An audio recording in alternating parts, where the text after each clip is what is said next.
Mindset is a really big component to an online business, especially I think because you are usually, at home by yourself. It's kind of different when you're working for someone and you have coworkers, like right there accessible to you, and you can, chat with them, you can gain some support, share your frustrations or whatever it might be.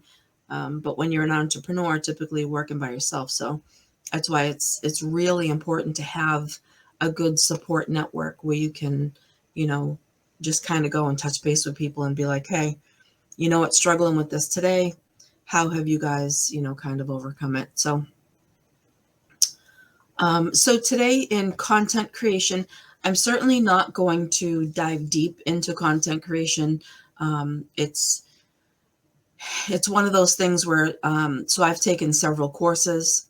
I've just continued to improve upon my content, long form, video form, short form, all of that. And it's one of those things that I would encourage anybody to, in any courses or anything like that you purchase, if they have a good content creation um, section, definitely um, focus on that a lot. See what other people are doing, see what's working, see what's not working, see what fits with your personality. There's a lot of people out there that just kind of copy what everyone else is doing because that's what they think they should be doing. Because, if somebody else is doing it, then I should be doing it, which is a reasonable thing to think. But, as you're going through and building your personal brand, you want your content to be relevant towards what you're building, but you want it to be uniquely yours as well. So just keep that in mind. Um, if anyone is interested in where they can kind of go to figure out, how to build upon their content, how to start kind of with the chunks, the hook, the story, the offer pieces of content are, just let me know and I can. And in the coming weeks and days, I'll be sharing more in my group as well. So for content creation, there's short form video content, and that's what you're going to see on TikTok. That's what you're going to see on Facebook Reels, Instagram, YouTube Shorts, and also on Pinterest Stories is where people are posting their repurposed TikTok videos or videos they're creating on their phone and then just repurposing up to all the platforms. Um, I've been told by several marketers in my circle that they have had a lot of success with Pinterest Stories. I haven't jumped over there and tried that out yet. Um, I'm sticking to one platform right now, and as momentum continues to go, I'll add other platforms with it. So I'm sticking to Facebook primarily, and I do use TikTok for the capability of making the videos. So there's long form video content that's on YouTube. And again, I do not have any experience with YouTube. I just know that if you're going to post on YouTube, it needs to be edited. It needs to, be streamlined. The ums, the ahs, those pauses that even I make, during these lives, just like I just did. You wanna edit those out. So you want even if you can see the video has been cut a little bit, at least it flows fluidly. So that's what you want for YouTube. And there's certainly people out there that know a lot about YouTube. You could find them on YouTube talking about how best to grow your audience on YouTube if that's what you wish to do. That's definitely in my future, to be posting these trainings and longer trainings and stuff like that I do onto YouTube and building traction over there as well. So your written form content could be either long form or short form. So long form is, if you're on Facebook, if you're following anyone, if you're reading my posts, any of them that are multiple sentences long would be long form. And, the longer they are, obviously, the longer they are. Um, and there's people that will read the content all the way through. And there are people that if it's too long, they're just going to scroll past it. So you do as long as you want, as long as it's good content, as long as it's from your heart, as long as it's, relatable, then write your heart out, just write your heart out, because you never know who's going to be watching. You never know who that post is going to resonate with. You never know whose life could change literally from that one long form post. So if you feel compelled to do it, do it. I don't typically write as long a post as some other marketers do. I think for me, I'm less wordy. I tend to get straight into the point. So I'm trying to beef up my content a little bit just so it's, a little bit more appealing, so to speak. And then like a short form content, content on Facebook will be like the posts that you guys might be seeing that, they're short. They're like 1 or 2 sentences long. Sometimes people use different colored backgrounds. Sometimes people use, I like to use the megaphone, my avatar with the megaphone. Sometimes if it's a little bit of a heartfelt thing, I might use my avatar with the tears flowing down, stuff like that. So that's short form written content. And then all of your content should have like a hook, story, offer, and then a call to action with it so that people know what it is that you want to so think of the hook as, say you had a brick and mortar store and you decorated your windows for Christmas. Or no, let's not even say Christmas because not everybody celebrates Christmas. Let's say you just got a spring collection in that you wanted to highlight, right? So your storefront is going to be all decorated with all like spring stuff.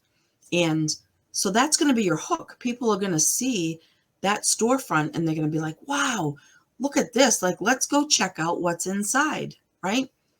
So inside is going to be your story.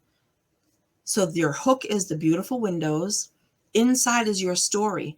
So everything that is in that window for your hook should be in your store as your story. So everything that they can see in your window that might be for sale, you're going to have it set up in beautiful displays inside your store, right? Now, this is hypothetical. We're talking about a brick and mortar just for metaphor reasons.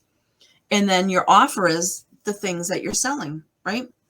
And a call to action could be, hey, buy 3 of these for $10, right? So that your call to action is you're telling them that there's a deal. So if they buy more, there's more value, right? So hopefully that makes sense to everyone. So when you're writing something or when you're creating a video, the hook is your front windows of your store. It's appealing to people, and you're not going to appeal to everyone, so don't try to, but you want to appeal to people. And then the story should build and build and build and build, and then to the offer or the call to action, right? So, my call to action is to join my Facebook community. Come on in, see what I'm doing, see what I have to say, see what I have to offer, see what I can do for you. Just come in my community. And, there's a lot of people out there. I see, all their comments on, other marketers, TikTok videos and stuff like, oh yeah, you're just trying to get me in your Facebook group so you can sell me thousands of dollars worth of stuff. And it's like, well, that goes without saying, so to speak, because we are marketers and we are affiliate marketers. So we are marketing something, whether it's our own coaching products, whether it's a product itself that we're promoting, or, a digital product with other back-end products, like whatever. So for them to say, well, isn't that what people do when they go into a store? Isn't going into the store with the intent to purchase? So I don't understand why that's a bad thing. It's not a bad thing. If you're building a business, an online business and affiliate marketing, then people should assume that you're going to be promoting products for a commission. So don't, as you're building a business, don't let that kind of deter you, those negative comments. Yeah, don't let that deter you. And my rule of thumb, may not be what works for everyone else, but again, I need to remain authentically who I am. The way that and I've only gotten one negative comment on all the months that I've been posting. So I got my first negative comment, like I think 2 weeks ago, and I was actually pretty excited about it because I felt like I was being left out when nobody was negatively commenting on any of my stuff. So, again, mindset, you're thinking, God, my stuff isn't even good enough or terrible enough that people can't even like leave a negative comment. So again, just silliness right there. But when you're doing these posts, when you're short form video, long form written content, short form written content, you want to vary your content. You don't want everything about the product or products that you're promoting. You don't want everything about, well, some people do. In my opinion, you want to vary your content. You want to talk about the results that you're having, and the result could be like, I gained 100 followers on TikTok today. Woohoo! Like, so excited about that. The results could be the results of others. So if you have a coach, if you're, everyone who's watching this is in my Facebook group. So if you see somebody that posts like, hey, after, working with X, Y, and Z for 30 days, I was able to grow by this much. Like, you can use that in your content. You can share other people's results as long as you make sure that you're giving them credit for the results and you're not adopting them as your own. You also want to give value in your content. You want to talk about your lifestyle, and you want your content to also be some form of engagement. So maybe asking a question or sharing a pain point that you overcame during your business. And then asking people, what have you done? Or what have you seen others do?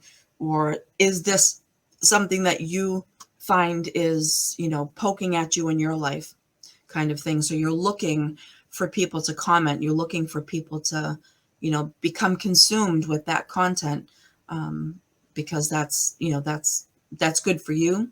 That's good for your reach as far as reaching other people that may be following you, because people don't necessarily have to be friends with you on Facebook. If they're following you, they can see your stuff. So that's pretty interesting. And the Facebook Reels is having such a tremendous reach on people. So if all of your content is about pitching a product, people are going to get sick and tired of it. Remember, you're building a personal brand. You're building you. You're not building the product or products that you might be promoting. So just keep that in mind in the forefront of everything that you do. You're building you. So I'd like to share a content strategy that I came across, and I've been playing around with it. So it's called storytelling marketing. Creating your personal brand, quote unquote, your avatar, with an effective narrative is going to allow you to capture your audience attention for longer periods of time, make a more memorable impression, and improve brand loyalty. A story can be imaginary or real people and events told for entertainment. So storytelling is simply the art of sharing a message in the form of a story. For your business, your personal story is a powerful way to convey your message in a gripping and memorable way.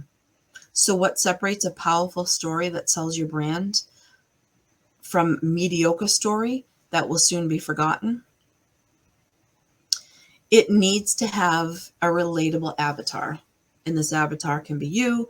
It could be a student that you work with. It could be one of your coaches. But the avatar should be a relatable person. The avatar should be a real person. Ideally, the character is a previous version of you. Again, it could be someone that you've worked with, someone that you've helped, one of your coaches. It could be a story that you're writing about one of your coaches, mentors, but as long as it's a real person. You could also use a person, so you could use like their testimonial in your story.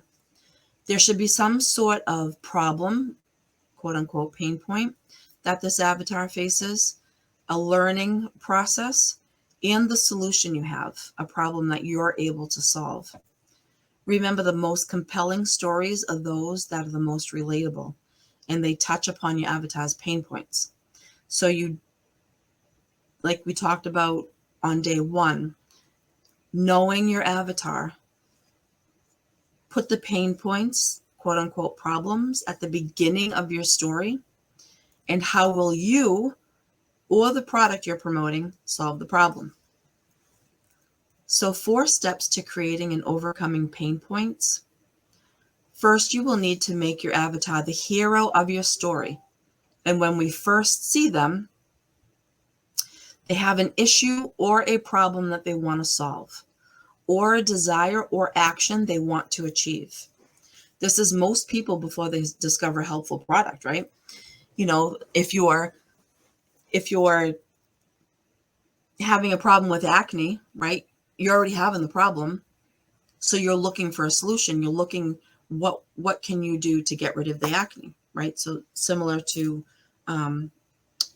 creating and overcoming pain points. At the beginning, they must fail or have already failed with whatever they're trying to achieve. Then what has the avatar done? Create a conflict that gets in the way of the avatar achieving their goal. Finally, when the avatar finds your product or service, the obstacles are overcome and their pain points are eliminated. Things should fall into place only at the end. Identify the pain points to getting your audience to listen to you, such as external obstacles, example, a job loss, they hate their job, physical obstacles, or external obstacles could be job loss, hate their job, or not making enough money in their job. Physical obstacles could be high expenses, a broken car, a house that needs, new windows or a new heating system, things such as that. Internal obstacles, struggle with mindset is a big one for sure. And with marketing, getting your audience to listen to your story means understanding their mindset, their struggles, their attention span, and their motivation for change. So keep your story authentic. Use your humor to promote your products and services. Use your customers' stories. Share stories about real people to stir up emotions. Use the testimonials from the product you are promoting. So if you look on the company's website for the product that you're promoting, I'm sure they'll have some testimonials. You can use those in your storytelling. Brand storytelling is the key to leaving a lasting impression on your audience. A good story can captivate a listener in ways that no facts or data ever could.